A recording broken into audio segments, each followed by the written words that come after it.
जय हिंद दोस्तों। आज के सेशन हम करने वाले हैं क्लास 8 का एक बहुत ही मोस्ट इम्पोर्टेंट टॉपिक है, चैप्टर नंबर 12, पौधों और जंतुओं का संरक्षण यानी कि जैव विविधता। इसका क्वेश्चन आंसर और कॉन्सेप्ट भी करेंगे, ठीक है। तो संरक्षण का मतलब होता है कि इनकी बचाव, और जैव विविधता का मतलब होता है ये जो पौधा है, ये जंतु है, ठीक है, इनके बीच का संबंध। और इनका कहाँ संबंध? इनका पर्यावरण से संबंध। ये क्या कहलाता है? जैव विविधता। इसी बात को देखेंगे यहाँ पे। जैसे कि जीवों की, सभी जीव जो होते हैं उनकी आकृतियों में बनावट क्या होती है? अलग अलग होती है।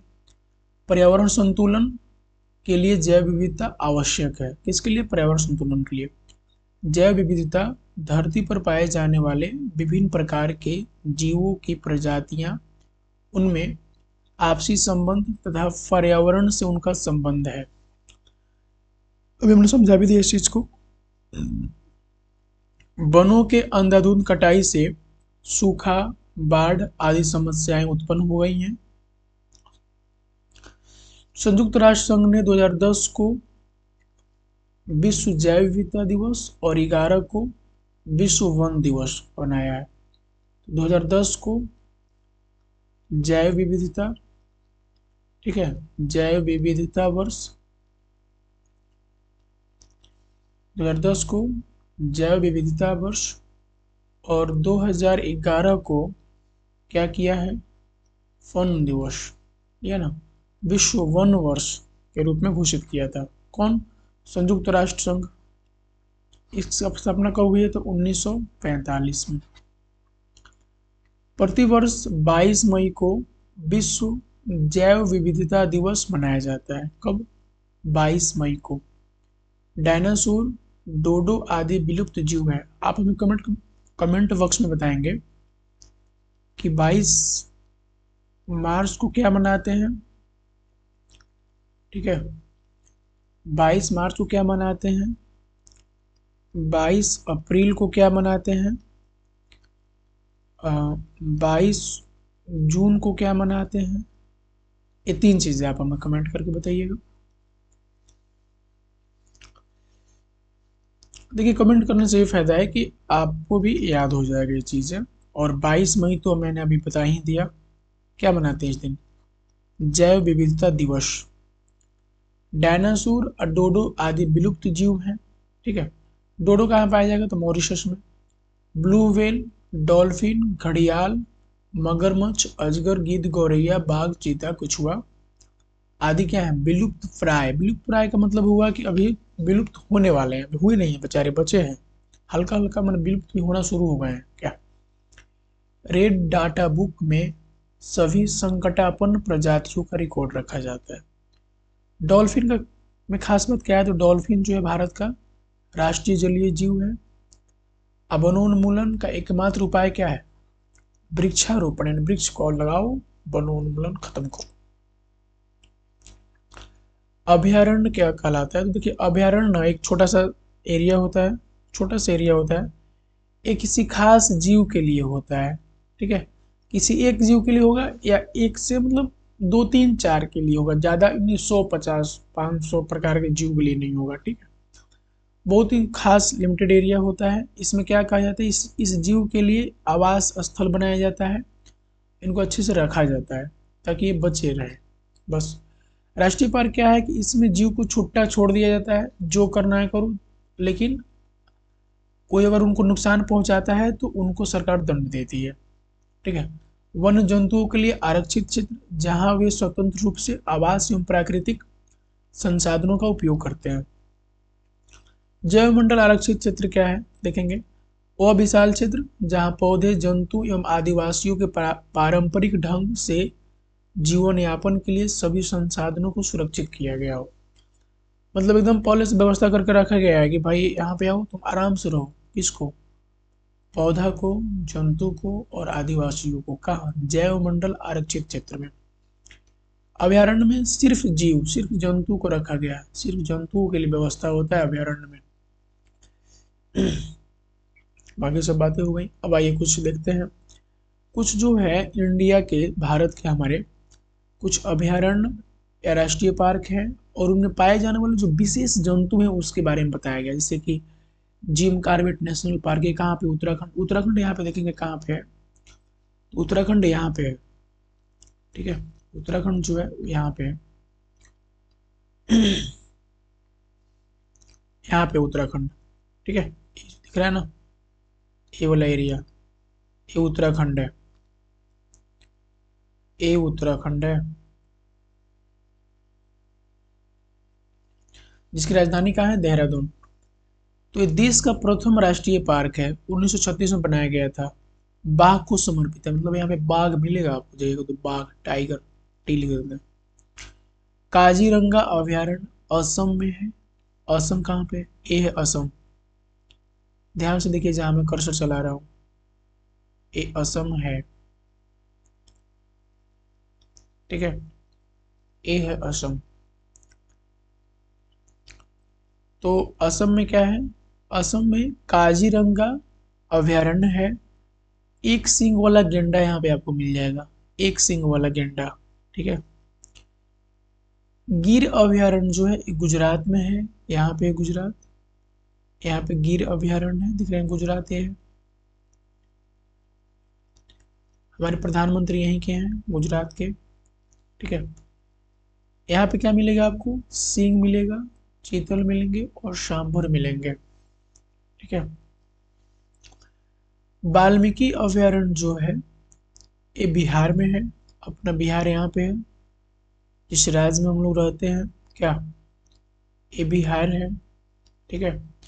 और यहाँ पे क्या है, वाल्मीकि अभयारण्य, तो पश्चिम चंपारण में ही है, ये भी बाघ को समर्पित है। कांवर पक्षी विहार, ठीक है, ये कहाँ पे, तो बेगूसराय में है।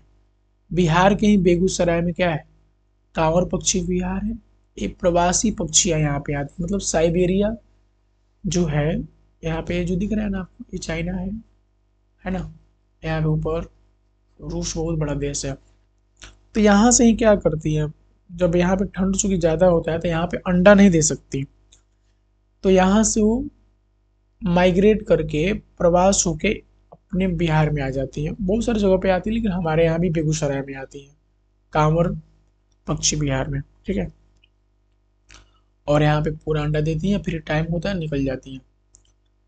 अगला है गौतम बुद्ध अभयारण्य, ये कहाँ पे है, तो गया में है। गया भी कहाँ है, बिहार में ही है, बिहार लिखा भी यहाँ पे। ये हिरण और नीलगाय को समर्पित है। बेतला नेशनल पार्क पलामू झारखंड में है, झारखंड यहाँ पे देख लीजिए, ये है झारखंड, पहले बिहार ही था अब झारखंड है, ठीक है। यहाँ पे क्या है, बेतला नेशनल पार्क, लकड़भागा और लोमड़ी के लिए है ये Betla national park. Kanha national park कहाँ पे है, मध्य प्रदेश में है, मध्य प्रदेश यहाँ पे देखिए, इंडिया के एकदम बीच में है,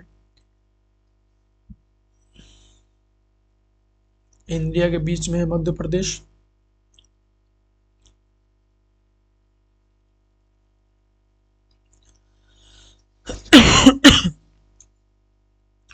कान्हा नेशनल पार्क है यहाँ पे किस लिए है, बाघ और हिरण के लिए। बांदीपुर अभयारण्य कर्नाटक में है, एक इसके लिए भारतीय पक्षी के लिए। कर्नाटक कहाँ पे है, यहाँ पे देखिए, ये महाराष्ट्र है, यहाँ पे कर्नाटक, ठीक है। जहां मैं पेन चला रहा हूँ वहां देखिए, एक ब्लैक कलर में चला रहा हूँ। बांदीपुर अभयारण्य कहाँ पे है, कर्नाटक में है, ठीक है। भरतपुर पक्षी विहार राजस्थान में, कहाँ पे है, राजस्थान, ये राजस्थान दिख रहा है, पूरा एकदम रेगिस्तान वाला एरिया है, चारों तरफ क्या मिलेगा, बालू ही बालू मिलेगा, ठीक है। यहीं पे है क्या, कौन सा डिजर्ट, थार डिजर्ट यहीं पे है, ठीक है। यहाँ पे यहाँ भी प्रवासी पक्षी ही आते हैं, मतलब साइबेरिया वाले आते हैं राजस्थान में भी, ठीक है। आगे बढ़ते हैं। रणथर रणथंभौर राष्ट्रीय पार्क राजस्थान, रणथंभौर राष्ट्रीय पार्क राजस्थान को देखिए, नीचे कर लेता हूँ, ठीक है। ये भी राजस्थान में ही है, रणथंभौर राष्ट्रीय पार्क, ये भी बाघ को समर्पित है। सिमलीपाल जैव अभयारण्य कहाँ पे है, उड़ीसा में है, उड़ीसा यहाँ पे है, समुंदर के किनारे है उड़ीसा, ठीक है, ये है उड़ीसा।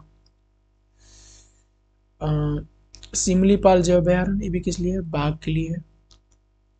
नंदनकानन अभयारण्य, एक उड़ीसा में ही है, उड़ीसा, इसी उड़ीसा में बाघ कोई भी है। नंदनकानन और सिमलीपाल।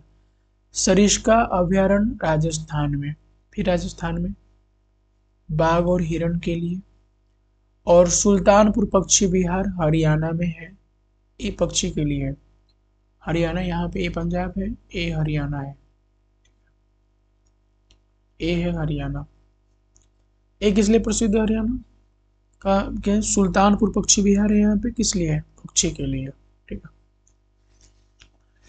तो ये सभी जो हैं अभयारण्य और नेशनल पार्क था, हमने आपको मैप्स भी दिखाया। अब आगे बढ़ते हैं। क्योंकि विलुप्त जो होते हैं ना, विलुप्त पौधे जो विलुप्त हो चुके हैं, जंगल की कटाई से अनेक एल्गी, एल्गी देखिए यहाँ पे, ये एल्गी है, ठीक है, ये एल्गी है, एल्गी देख रहे हैं, काई जैसा है ना, काई जैसा लग गया, यही एल्गी कहलाता है। शैवाल, फंजाई यानी कवक, ए फंजाई है, कुकुरमुत्ता, इसको ये भी बोलते हैं, क्या नाम है इसका, मशरूम, ठीक है। ब्रायोफाइटस, ये है ब्रायोफाइटा। पता है इसका खास बात क्या है कि ये उभयचर होता है, एकमात्र ऐसा पौधा है जो उभयचर होता है। उभयचर होने का मतलब क्या है? जैसे मेढक क्या उभयचर है, वो दोनों जगह रह सकता है, पानी में भी रह सकता है और धरती पर भी रह सकता है, मतलब स्थल पर भी रह सकता है। तो वैसे ही ये है, ये ऐसा पेड़ है जो पानी में भी रहता है, पानी प्लस भूमि यानी स्थल दोनों पे रहता है, जल और थल दोनों पे रहता है। ए एकमात्र ऐसा पौधा, इसके बारे में क्वेश्चन पूछ भी लेता है, बहुत सारा एग्जाम में पूछा है क्वेश्चन ब्रायोफाइटस के बारे में। ये उभयचर है, एकमात्र उभयचर है, ये भी विलुप्त हो रहा है। हो गया समझिए। फर्न एवं जिम्नोस्पर्म, फर्न यहाँ पे देखिए, फर्न मैं आपको दिखाता हूँ कि ए फर्न कहलाता है, ठीक है। जिम्नोस्पर्म का मतलब ये होता है कि ऐसा पेड़ जो फल दे, ठीक है, लेकिन उसका बीज क्या रहे, बीज एकदम बाहर से देखिए, ढका हुआ बीज नहीं रहे, क्या बोलते हैं जिम्नो। दो प्रकार का होता है, एक होता है जिम्नोस्पर्म और एक होता है एंजियोस्पर्म। मैं दिखाता हूँ यहाँ पे, एक होता है एंजियोस्पर्म, एक होता है जिम्नोस्पर्म, ठीक है। तो जो जिम्नोस्पर्म होता है ना, उसमें देख रहे हैं, इसमें बीज एकदम बाहर से दिखेगा आपको। जो एंजियोस्पर्म होगा उसमें बीज क्या होगा, अंदर रहेगा, बीज नहीं दिखता है, ठीक है। बस इतना आप याद रखिए। जिंको, ए जिंको है, ए है जिंको, जिंको यहाँ पे है देख लीजिए। और साइकैड, ए साइकैड है, इसको साइकस भी बोलते हैं, ठीक है, साइकस भी बोलते हैं, लेकिन इस साइकैड ग्रुप का इसलिए साइकस बोलते हैं। ये कोई ये मत समझिएगा कि खजूर वजूर का पेड़ है, नो खजूर नहीं है, ये साइकस है। बड़ा करके दिखा देता हूँ, साइकस है, ठीक है। अब जो विलुप्त जंतु हैं यानी जो खत्म हो चुके हैं, विलुप्त पौधा खत्म, विलुप्त जंतु खत्म। मॉरिशस का डोडो पक्षी, ठीक है, या डायनासोर, ये है मॉरिशस का डोडो पक्षी। ये बहुत स्लो चलता है, उड़ता उड़ता नहीं है, ठीक है, इसलिए लोग इसको बना के खा गए। अच्छा, शायद मांस भी स्वादिष्ट होता है इसका, तो खत्म कर दिया इसको। ये डायनासोर है, पहले पृथ्वी पर हुआ करता था, जब उल्का पिंड हुआ ऐसा माना जाता है, जलवायु परिवर्तन हुआ, ये खत्म हो गए, ये खुद को ढाल ही नहीं पाए। एक थ्योरी है डार्विन का कि जो समय के अनुसार नहीं बदलता है ना, जो समय के अनुसार अपने आप को नहीं बदलता है, उसको खत्म हो जाता है। वही काम हुआ डायनासोर के साथ, ही इतना बड़ा है लेकिन खत्म हो गया, क्यों? क्योंकि इसने अब अपने आप को बदला ही नहीं, ठीक है। विलुप्त प्राय जंतु का मतलब होता है कि अभी ये विलुप्त हुए नहीं है लेकिन विलुप्त होने वाले हैं, मतलब विलुप्त कुछ दिन में खत्म हो जाएंगे, अगर इन पर ध्यान वन नहीं दिया आप तो ये खत्म हो जाएंगे। इसको बोलते हैं विलुप्त प्राय जंतु।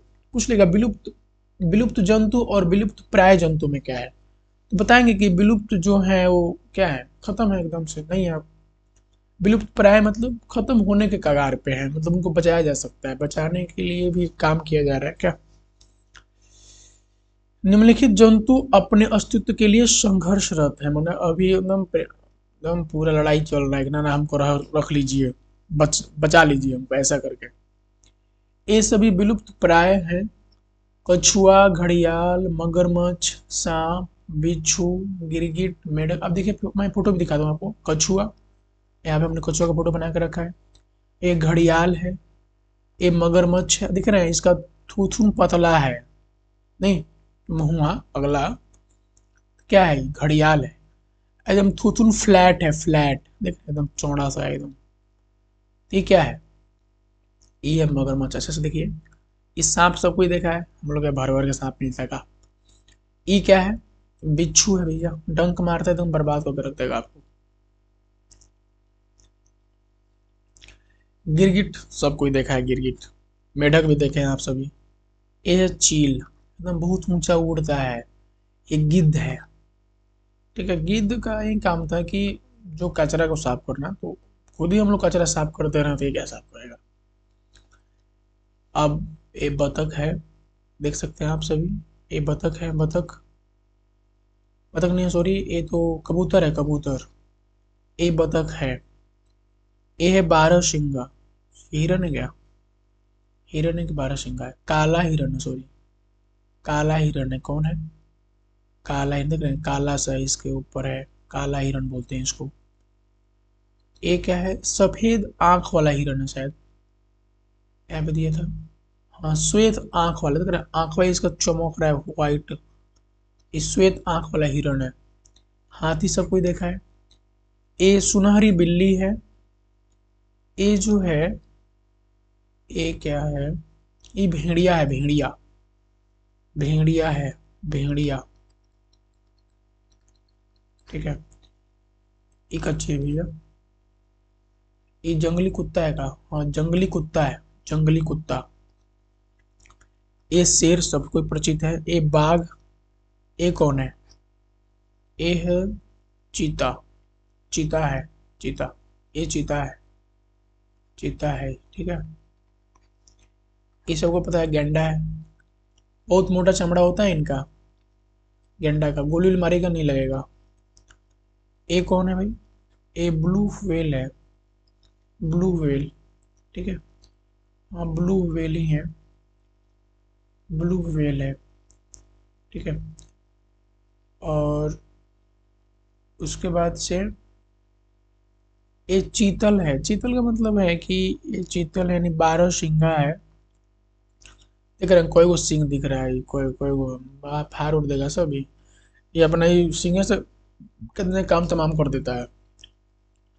भाई बारह सिंगा नाम है, सर चीतल बोलते हैं इसको। ये है तेंदुआ, तेंदुआ है ना, तेंदुआ। देखिए तेंदुआ में आई जो है चीता है, दोनों में कोई खास अंतर नहीं दिख रहा है ना। चलिए, ये डॉल्फिन है, डॉल्फिन यही है हमारा राष्ट्रीय जलीय जीव है डॉल्फिन, इंडिया का, भारत का। हमारे डॉल्फिन कहाँ पाया जाता है, तो गंगा में पाया जाता है। हमारे बिहार के बक्सर में पाया जाता है, बक्सर में जो गंगा है, जो गंगा बहती है, उनमें ही पाया जाता है डॉल्फिन। ये मोर से सब कोई परिचित है, हमारा राष्ट्रीय पक्षी भी है मोर, क्या।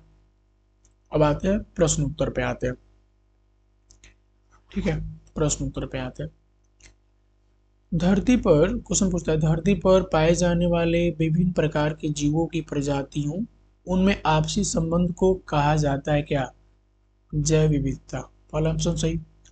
अब क्वेश्चन नंबर 2 पे आते हैं। अभ्यारण्य एवं राष्ट्रीय उद्यान में मना है क्या करना, कृषि करना, नहीं भाई मना है। चरागाह मना है भाई, नहीं जाओ। शिकार ना, उपयुक्त में सभी। निम्नलिखित निम्न में से कौन से जंतु विलुप्त होते जा रहे हैं, विलुप्त होते जा रहे हैं भाई, बाघ, हाँ, अभी तो है लेकिन बर्बाद हो रहा है। गेंडा ईवी हालत खराब है। ब्लू व्हेल इनका भी हालत खराब है। उपरोक्त में से सभी आंसर हो जाएगा। राष्ट्रीय जलीय जीव है कौन भैया? गंगा डॉल्फिन। कांवर पक्षी बिहार कहाँ पे है? बेगूसराय में। ठीक है, इसमें क्या होता है? साइबेरिया से पक्षी आती हैं अंडा देने के लिए यहाँ पे। को विश्व जैव विविधता दिवस मनाया जाता है कब? तो 22 मई। 22 मई को मनाया जाता है क्या? विश्व जैव विविधता दिवस। देश का प्रथम राष्ट्रीय पार्क कहाँ पे भैया? तो नाम है इसका जिम कार्बेट। जिम कार्बेट राष्ट्रीय पार्क कहाँ पे है? उत्तराखंड में। ठीक है, जिम कार्बेट राष्ट्रीय पार्क कहाँ पे है? उत्तराखंड में। ठीक है।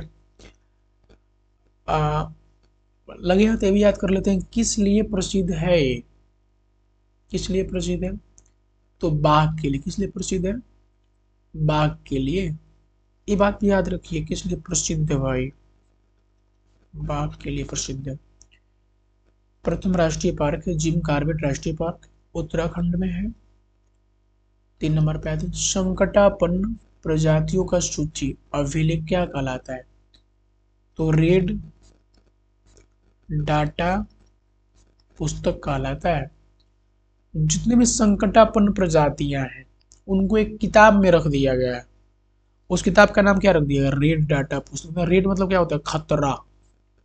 तो एक खतरा में है। चलिए कोई बात नहीं। 4 नंबर प्रवासी पक्षी सुदूर क्षेत्रों से परिवर्तन के कारण पलायन करते हैं। किस चीज के परिवर्तन के कारण? जलवायु। जब वहां का जलवायु बदल जाता है तो ये लोग वहां से इधर आ जाते हैं। जब इधर का बदलता है तो इधर से उधर चले जाते हैं। 5 नंबर फर्न शैवाल जिंको साइकैड आदि विलुप्त पौधे हैं। एकदम खत्म बाजार ये लोग नहीं है भैया, ये नहीं मिलेंगे आपको। मिल जाए बहुत बड़ी बात है। हम आजकल खत्म स्थिति है इनका, मार्केट से गायब है। चलिए आते हैं आप सी नंबर पे आते हैं। सी नंबर क्या कहते हैं? डोडो कहाँ पाया जाएगा? डोडो। डोडो तो मिलेगा हमको मॉरिशस जाना पड़ेगा इसके लिए, आपको अब नहीं मिलेगा, खत्म है। गंगा डॉल्फिन कहाँ मिलेगा भैया? गंगा डॉल्फिन तो क्या लिखेंगे इसको? गंगा की विलुप्त हो रही स्तनधारी। अच्छी बात पता है आपको, जो डॉल्फिन होता है ना स्तनधारी होता है, मानव की तरह स्तनधारी, यानी कि ब्रेस्ट फीडिंग करते हैं। 3 में वाल्मीकि अभयारण्य। वाल्मीकि अभयारण्य कहाँ मिलेगा? किस लिए प्रसिद्ध है?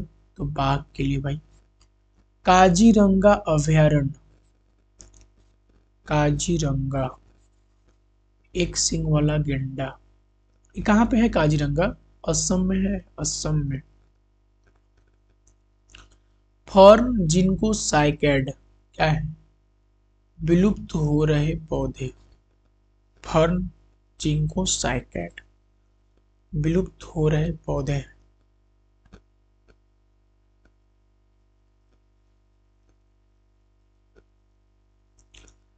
अब हमने पहले से क्वेश्चन लिख के रखा है आंसर आपके लिए, ताकि ज़्यादा समस्या नहीं हो, टाइम ज़्यादा वेस्ट हो नहीं आपका।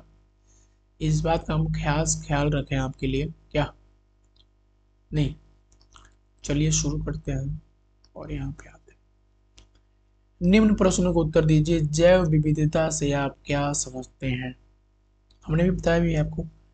पृथ्वी पर पाए जाने वाले विभिन्न प्रकार के जीवों की प्रजातियों, उनमें आपसी संबंध तथा पर्यावरण से उनका संबंध जैव विविधता कहलाता है।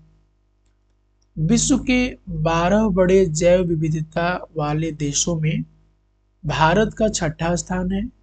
विश्व के 12 जैव विविधता स्थलों में से 2 भारत में पूर्वोत्तर भारत और पश्चिमी घाट, मतलब यहाँ पे जो है ना अपना ये नहीं पड़ रहा, इंडिया गड़बड़ हो गया था उस वक्त। ये है ना पूरा, चलिए अपने बनाए थे। तो देखिए पश्चिमी घाट ए कहलाता है, पश्चिमी घाट, ठीक है। इधर अब पूर्वोत्तर भारत ए कहलाता है। तो यहाँ पर जो है ना, जो जैव विविधता के बहुत धनी है, मतलब यहाँ पे बहुत ज्यादा जैव विविधता पाया जाता है, ठीक है। अलग अलग प्रकार के यहाँ पे आपको जीव जंतु मिलेंगे, पेड़ पौधे मिलेंगे, ठीक है। धरती पर अनेक प्रकार के पेड़ पौधे जीव जंतु पाए जाते हैं एवं ये सभी अपने जीवन यापन के लिए एक दूसरे पर निर्भर है। जैव विविधता पर्यावरण संतुलन के लिए बहुत महत्वपूर्ण है। संयुक्त राष्ट्र संघ ने जैव विविधता के महत्व को देखते हुए वर्ष 2010 को अंतर्राष्ट्रीय जैव विविधता वर्ष घोषित किया तथा प्रत्येक वर्ष 22 मई को जैव विविधता दिवस मनाने का निर्णय लिया। एक क्वेश्चन हो गया, आंसर खत्म।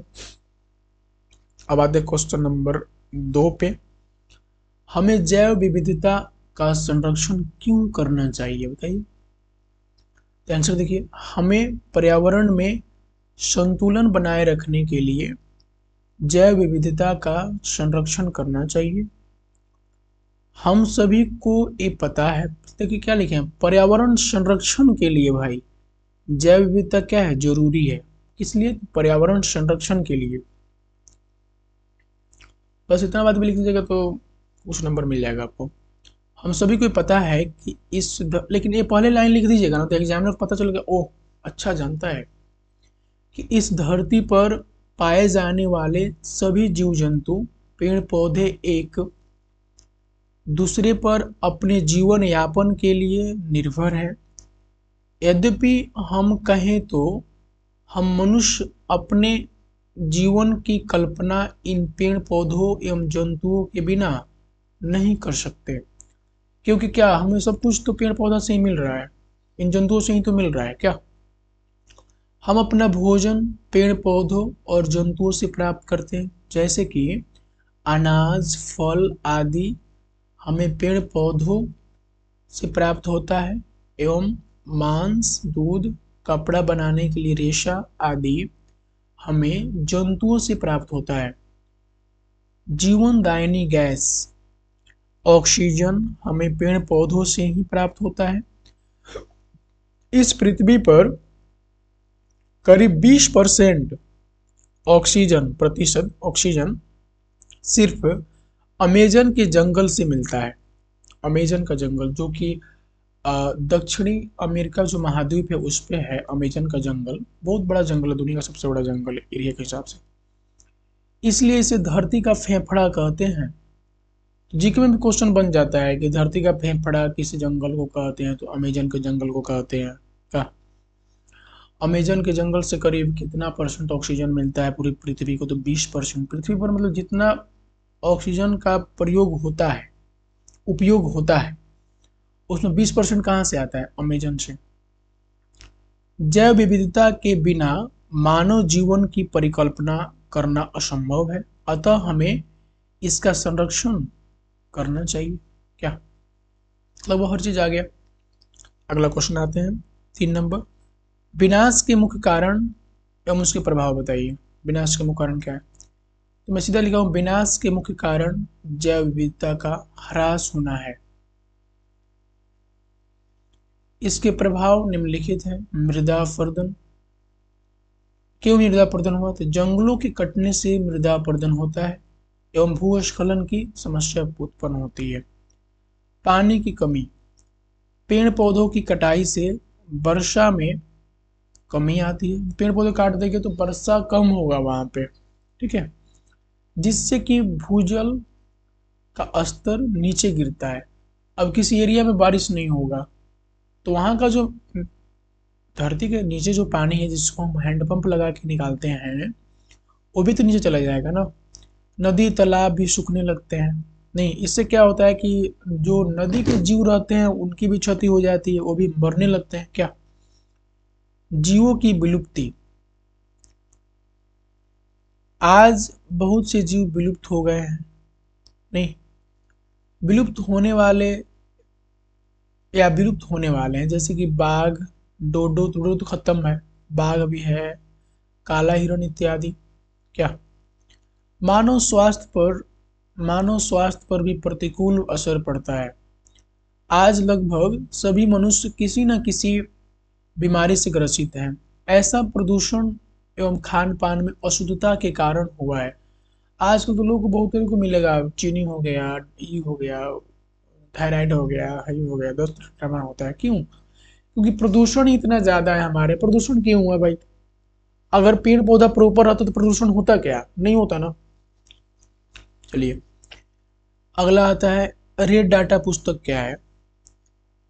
तो रेड डाटा पुस्तक जो है ना, इसको देखिए, रेड डाटा पुस्तक में सभी संकटापन्न प्रजातियों का रिकॉर्ड रखा जाता है। यानी वो किताब है जिसमें किसको रखेगा? जो संकट में हैं, जो प्रजाति हैं, जो जंतु जीव पेड़ पौधा जो भी है, अगर संकट में है तो उसको रेड डाटा पुस्तक में लिख दिया जाएगा, उसके लिए डॉक्यूमेंट बना दिया जाएगा, भैया इसको बचाना है।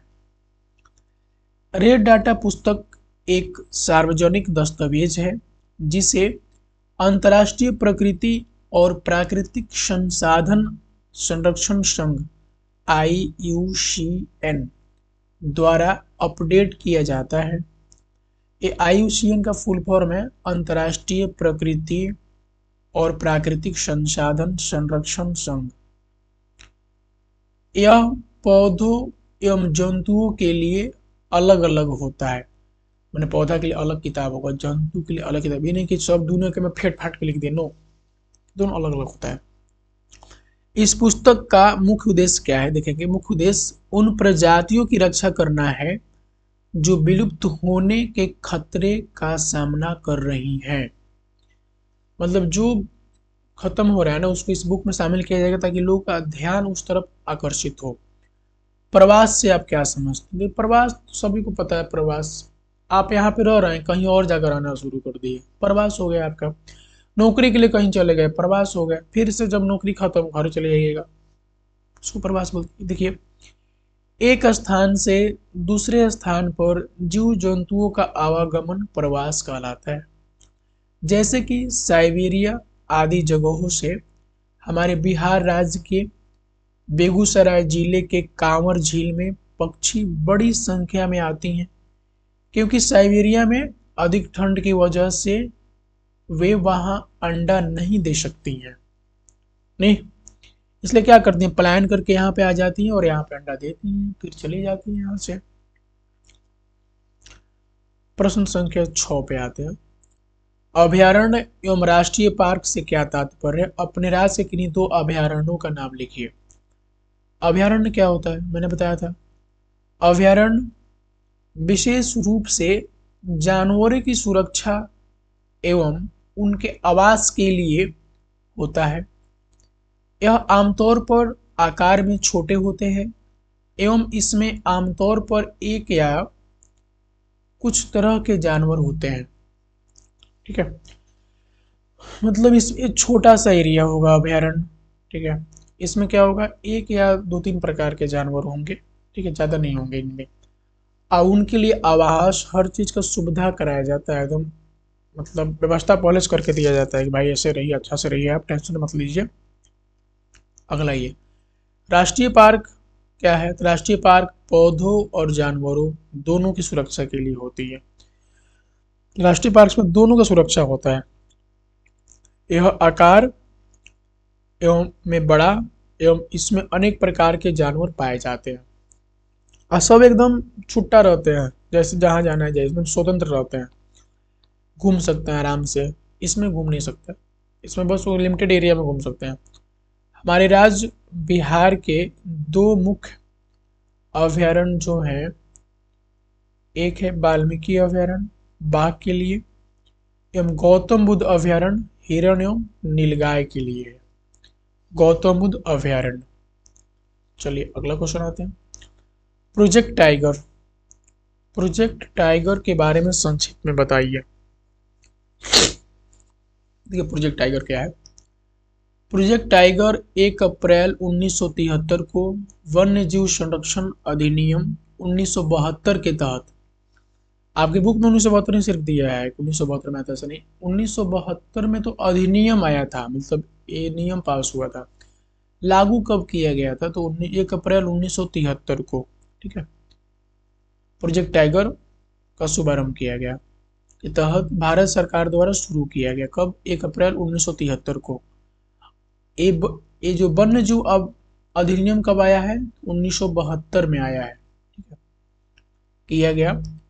एक बाघ संरक्षण, सॉरी, किया गया, यहाँ पे यह छूट गया है, यह एक बाघ संरक्षण कार्यक्रम है, मतलब इसमें बाघ को बचाने के लिए नियम कानून बातें किया जाता है, ये सब किया जाता है, ठीक है। इस परियोजना की शुरुआत बंगाल टाइगर और उसके आवासों की रक्षा करने और बाघों की आबादी को बनाए रखने के लिए समर्पित बाघ अभयारण्य स्थापित करने के लिए की गई थी। मतलब यही था कि इसके तहत जो है बाघ को बचाने के लिए बाघ अभयारण्य बनाया जाए। मुख्य रूप से कहाँ की बाघ? तो बंगाल टाइगर, तो बवाल होते हैं बंगाल टाइगर, इनका नाम है। अगला क्वेश्चन आइए, क्वेश्चन नंबर 8 पे आते हैं, ठीक है। अपने घर या विद्यालय को हरा भरा रखने के लिए आप क्या कर सकते हैं? ये तो कुछ लिखने वाला सवाल है, फिर भी मैं कुछ लिख लिया हूँ। अपने द्वारा की जाने वाली क्रियाकलापों की सूची तैयार कीजिए। इसलिए हम अपने घर या विद्यालय को हरा भरा रखने के लिए निम्नलिखित क्रियाकलाप करेंगे। पहला क्या है? अपने घर के आगे विभिन्न रंग बिरंगे फूलों को लगाएंगे। नहीं, ये लगाएंगे में ये नहीं रहता है ना, ये नहीं रहता, लगाएंगे बस। घर के, ये लिखा है घर लिखा हुआ है, हार मत समझिएगा इसको, घर लिखा हुआ है। घर के पीछे एक छोटा सा बगीचा लगाएंगे, जिसमें अनेक छोटे कद के पर फल देने वाले पेड़ लगाएंगे। देखो, फल देने वाले छोटे कद के लगाने का फायदा ये है कि फल ज्यादा देगा। इससे क्या होगा ना कि आपका मूड भी नहीं बदलेगा कि इसको काट कूट के हटा दें, क्या कुछ आपको फायदा भी हो जा रहा है और साथ में मतलब बगीचा भी लग जा रहा है, क्या उससे जैव विविधता भी संरक्षित हो जा रहा है। परिवार के प्रत्येक सदस्य को प्रेरित करेंगे कि अपने जन्मदिन पर एक पेड़ लगाएं एवं उसकी देखभाल करें। का हर एक आदमी अपने जन्मदिन पर एक पेड़ लगाए, उसको देखभाल करे। तो हमको लगता है कि अगर 60 साल जिएगा तो एक आदमी 60 को पेड़ लगा देगा, क्या लगा देगा ना 60 को पेड़। अगर 70 जीता है तो 70 को लगाएगा, ऐसा नहीं 60 वर्ष जिएगा। विद्यालय में अपने सहपाठियों को साथ लेकर पोषण वाटिका लगाएंगे। हमारे यहाँ भी पोषण वाटिका लगा है हमारे स्कूल में, क्या तो पोषण वाटिका लगाएंगे। पोषण वाटिका में होता क्या है कि एक छोटा सा एरिया ले लीजिएगा, इसमें तरह तरह का छोटा छोटा पौधा लगाइएगा। मान लीजिए कि गोभी का लगा दिए, आजकल गोभी का सीजन है तो क्या, उसके बाद से मूली रोप दिए, उसमें थोड़ा सा गाजर रोप दिए, ऐसा करके प्याज लगा दिए, ऐसे पोषण वाटिका कहते हैं। छोटा छोटा पौधा भी लगा दिए, फूल लगा दिए, साइड में फूल भी लगा दिए, क्या ऐसे करके। तो ऐसे करके भी हम एक क्या हरा भरा रख सकते हैं, अपने विद्यालय को हरा भरा रख सकते हैं, क्या।